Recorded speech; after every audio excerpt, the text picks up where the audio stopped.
اللہ اللہ اللہ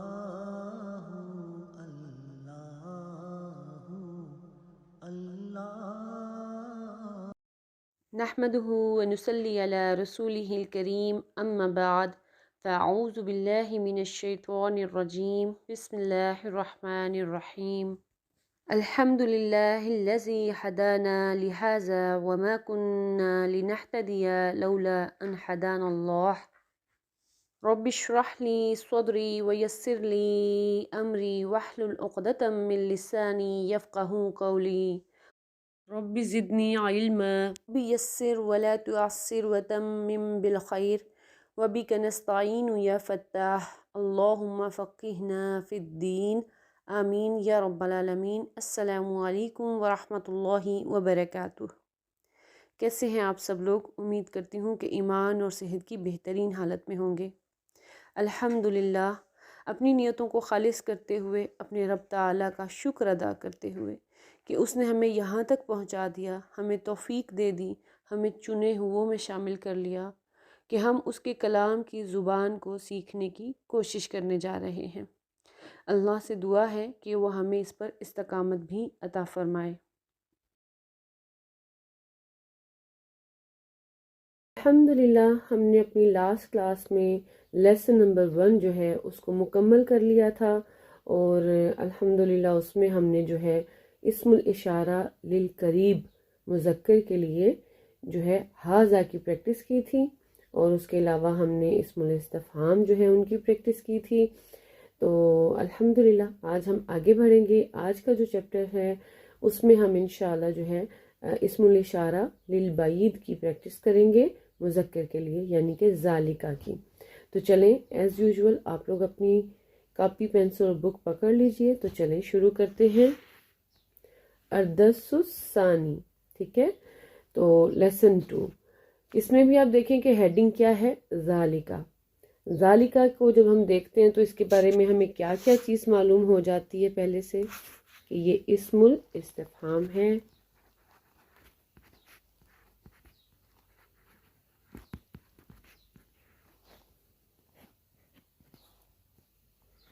للبعید ہے،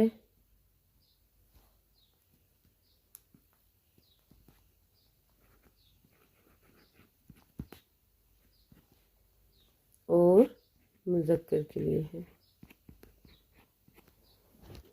ٹھیک ہے، واحد آلریڈی ہمیں پتہ ہے کہ ابھی ہم واحد کو ہی سیکھ رہے ہیں، تو الحمدللہ ہمیں 3 چیزوں کا اس کے بارے میں پتہ چل جاتا ہے۔ تو چلیں ہم شروع کرتے ہیں۔ یہاں پہ سب سے پہلے کیا آ رہا ہے؟ ما ذالکا۔ اب ہم اس کا ترجمہ کیا کریں گے؟ وہ کیا ہے؟ ذالکا کا کیا مطلب ہوتا ہے؟ وہ، ٹھیک ہے، وہ کیا ہے؟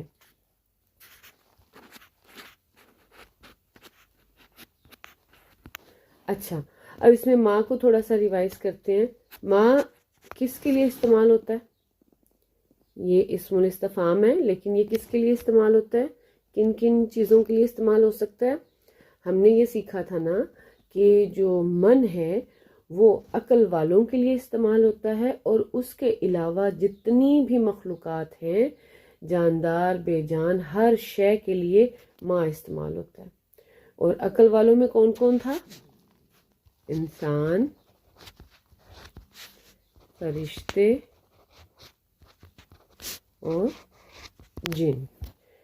ان 3 مخلوقات کو عقل والے کنسیڈر کیا جاتا ہے، اور ان کے لیے من اسم الاستفہام آتا ہے، اور باقی سب کے لیے ماں آتا ہے۔ ٹھیک ہے، تو یہاں پہ میں لکھ دیتی ہوں کے علاوہ، ٹھیک ہے، ان سب کے علاوہ۔ اوکے، ذالکا نجم، وہ ایک ستارہ ہے۔ نجم ہم نے لاسٹ کلاس میں سیکھ لیا تھا، وہ ایک ستارہ ہے۔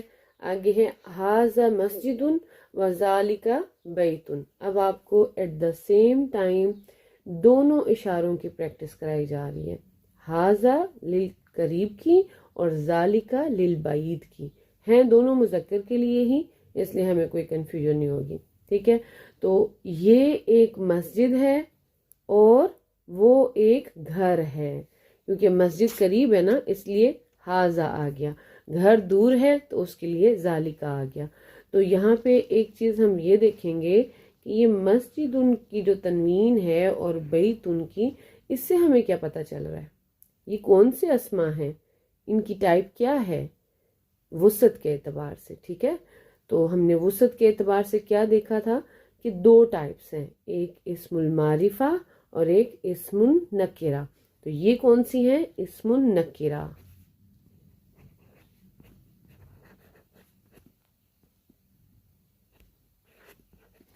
ٹھیک ہے؟ دونوں ہی اسم النکرہ ہیں کیونکہ ان کی تنوین ہمیں بتا رہی ہے کہ یہ اسم النکرہ ہیں۔ اچھا، ہاذا مسجد، یہ ایک مسجد ہے، وا اس کا واو کا مطلب ہوتا ہے اور، ہم نے لاسٹ کلاس میں بھی سیکھا تھا، اور وہ ایک گھر ہے، ٹھیک ہے؟ آگے دیکھیں، ہاذا حصوان وذالک حمار۔ اچھا، یہاں پہ ہم دیکھ رہے ہیں کہ ایک گھوڑا ہے اور ایک گدھا ہے، گھوڑا قریب ہے اور گدھا دور ہے، ٹھیک ہے؟ تو اس کے مطابق سے اشارہ آیا ہے، دونوں اشارے یوز ہو رہے ہیں۔ اور ہاذا کے بارے میں جیسے میں نے آپ کو بتایا تھا کہ ہاذا کا ہا جو ہے اس کو ہم سٹریچ کر کے تھوڑا کھینچ کے پڑھتے ہیں، اس کو مد بناتے ہیں، اسی طرح سے ذالکا کا بھی جو زال ہے اس کو ہم سٹریچ کر کے پڑھتے ہیں، ٹھیک ہے؟ وہ ذالکا نہیں پڑھا جاتا، ذالکا، اس کو کھینچ کے، بیسیکلی یہ ایسے ہے ذالکا، ٹھیک ہے؟ لیکن لکھنے میں اس کو الف کو ہٹا دیا جاتا ہے اور اس کو سٹریچ کر کے پڑھا جاتا ہے۔ تو یہ ایک گھوڑا ہے اور وہ ایک گدھا ہے۔ آگے بڑھتے ہیں، یہاں پر اب ہمارے پاس کیا آ گیا ہے؟ حمزۃ الاستفہام۔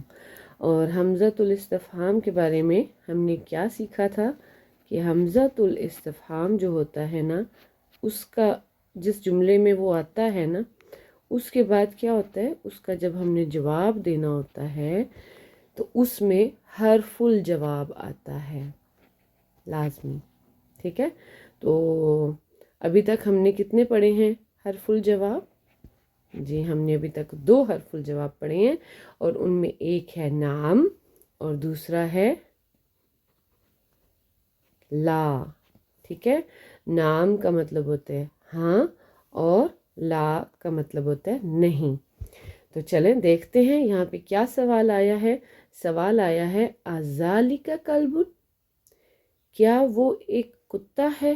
اب کیونکہ وہ دور ہے، درخت کے نیچے ہے، تو یہ جو بچہ ہے وہ دوسرے بچے سے سوال کر رہا ہے کیا وہ ایک کتا ہے؟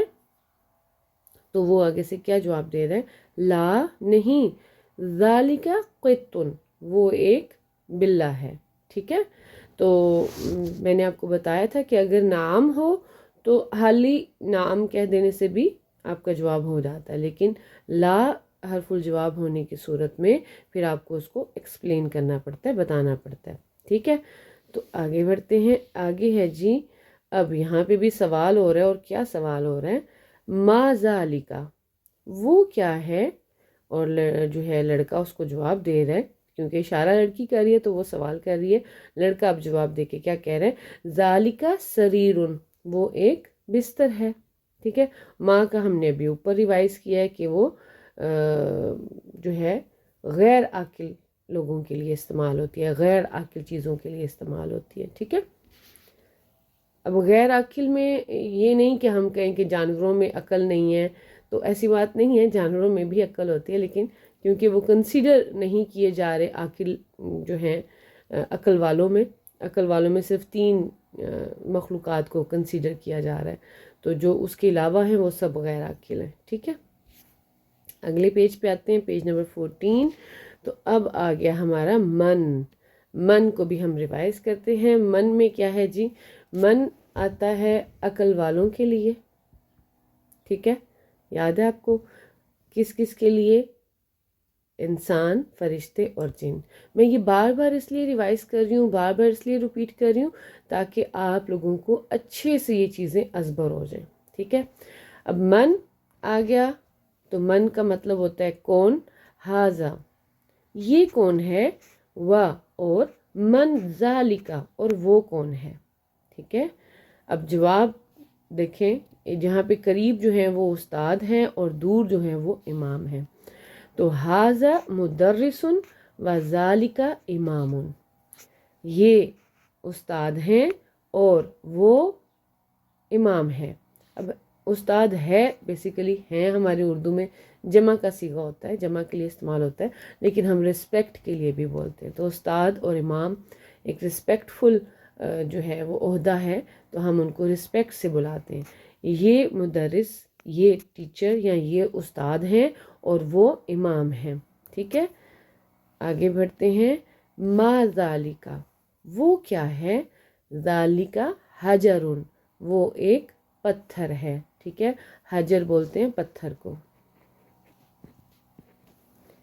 اوکے, آگے بڑھتے ہیں. آگے ہے ھذا سکرن و ذالکا لبن. سکرن بولتے ہیں چینی کو اور لبن بولتے ہیں دودھ کو. ٹھیک ہے.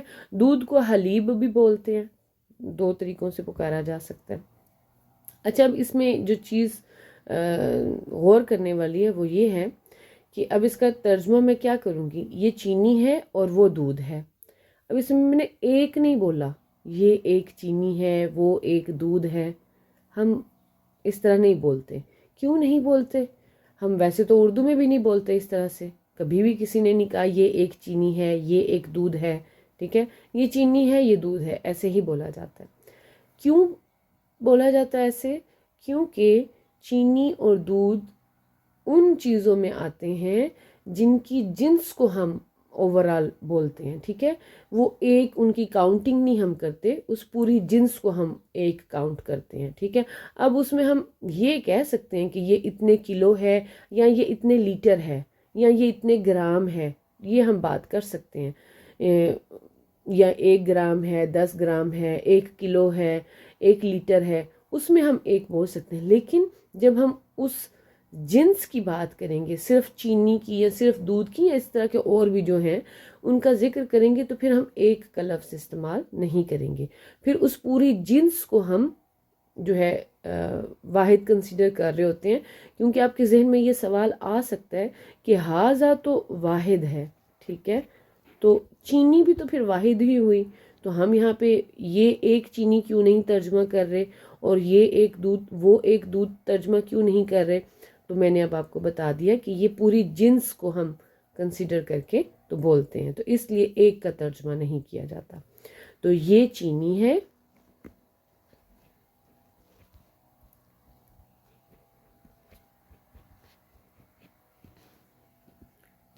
اور وہ دودھ ہے. ٹھیک ہے. چلیں جی اگلے پیج پہ چلتے ہیں. ہمارا تو لیسن مکمل ہو گیا. چلے, اتنا چھوٹا سارا لیسن. ہماری آ گئی ہے جی تمرین, اور تمرین کیا ہے؟ اقرا وقتب, ریڈ اینڈ رائٹ. تو یہاں پہ انہوں نے کچھ جملے دیے ہیں جو کہ آلریڈی ہم جو ہے چیپٹر میں پڑھ چکے ہیں. تو آپ نے بس ان کو پڑھنا بھی ہے اور لکھنا بھی ہے اور اس کا ترجمہ بھی کرنا ہے. ٹھیک ہے. سیم ہے. من ذالکا, ذالکا امام, ھذا سکرن و ذالکا لبن. اچھا, سکرن میں یہ آپ نے اس کی حرکت کو ذرا دھیان میں رکھنا ہے, اس کے اوپر فتح ہے. ٹھیک ہے. سکرن. اوکے. ذالکا قطن, کیا وہ ایک بلہ ہے؟ لا, ذالکا کلبن. ما ھذا, وہ کیا ہے؟ ھذا حجرن. اچھا, اب آپ نے نا اپنی پریکٹس کے لیے خود چند الفاظ لکھ لینے ہیں. فار ایگزامپل من لکھ لیں, ماں لکھ لیں, لکھ لیں. ٹھیک ہے. پھر آپ سکرن لکھیں, پھر حجرن لکھیں. تو ان کے ساتھ آپ نے اسی پیٹرن پہ اسی طرح کے چھوٹے چھوٹے جملے بنانے ہیں. ٹھیک ہے. تاکہ آپ کی اور زیادہ اچھی سے پریکٹس ہو جائے. اب یہاں پہ نیو ورڈز الکلمات الجدیدہ کون سے ہیں؟ صرف 4 ہیں اور وہ بہت آسان ہے, اس میں کچھ بھی مشکل نہیں ہے, ہمیں پہلے سے ہی کافی آتے ہیں یہ. امام, حجر, سکر اور لبن. ٹھیک ہے. تو ان کو آپ نے اچھے سے یاد کر لینا ہے. تو بس ہمارا چیپٹر نمبر 2 ہو گیا مکمل.